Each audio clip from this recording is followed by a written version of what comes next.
In this video, we're going to talk about how to calculate delta H naught for a reaction.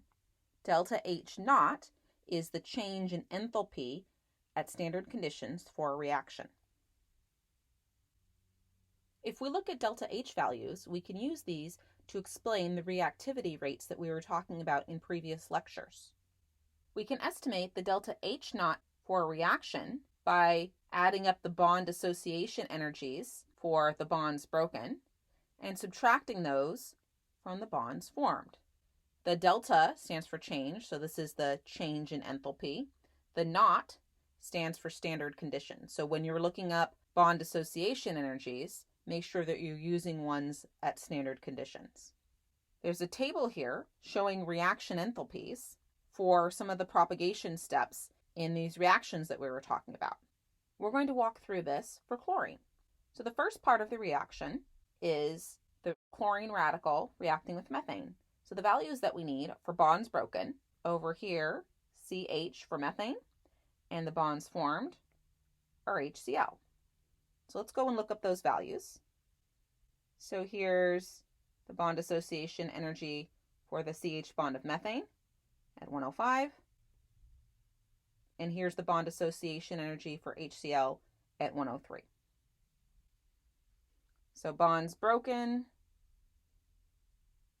105 minus 103 gives us plus 2 kilocalories per mole, which matches the value shown here.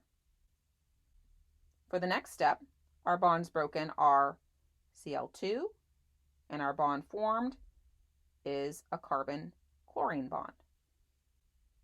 Here's Cl2 at 58, and here's a carbon-chlorine bond at 84. Bonds broken, 58 minus 84 gives us negative 26 kilocalories per mole, which matches the value here. So the overall for these two steps is minus 24 kilocalories per mole. And that looks like an error in that table. In case you're curious, I actually fixed this error here so it may not match the table in your textbook. And apparently I neglected to fix the one down here. Okay, let's do one more to make sure all of this makes sense. So let's walk through bromine. Again, we're going to do bonds broken methane and HBr. So the two values we need here are 105 and 88. 105 minus 88 gives us plus 17 kilocalories per mole. So we got that one right.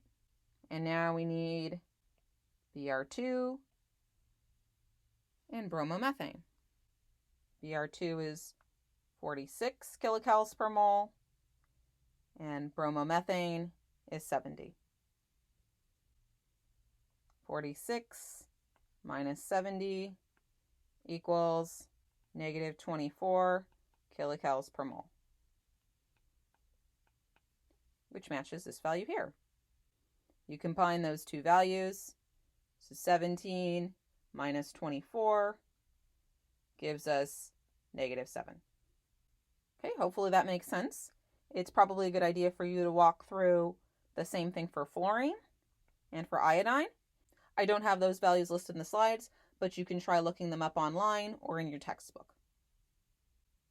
Now let's compare the reaction coordinates for these two reactions. For chlorination, you can see that the energy difference for a secondary radical versus a primary radical is not very big. There's a very small energy difference here.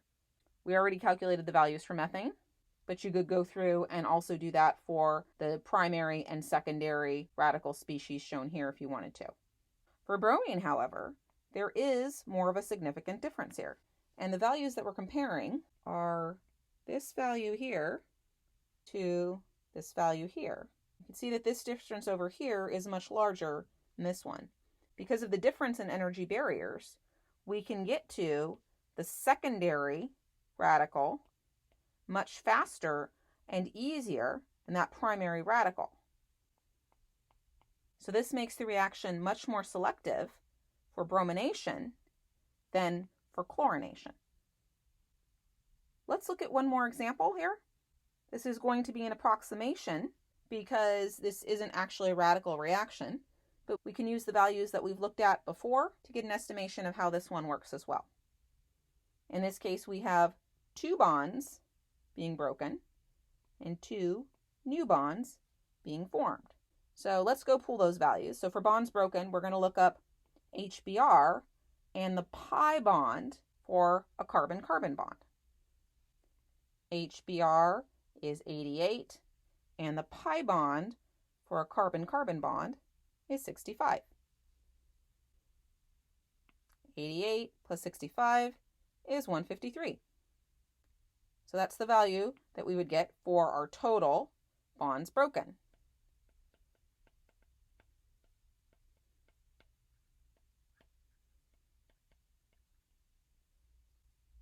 Next, we need bonds formed. So we're going to look at the carbon-bromine bond as well as a carbon-hydrogen bond. Here's our carbon-bromine bond at 70. And now we have a little bit of a problem. We have several different carbon-hydrogen bonds to choose from. And you notice that there's a significant difference in those bond dissociation energies. So we need to make sure we choose the right one.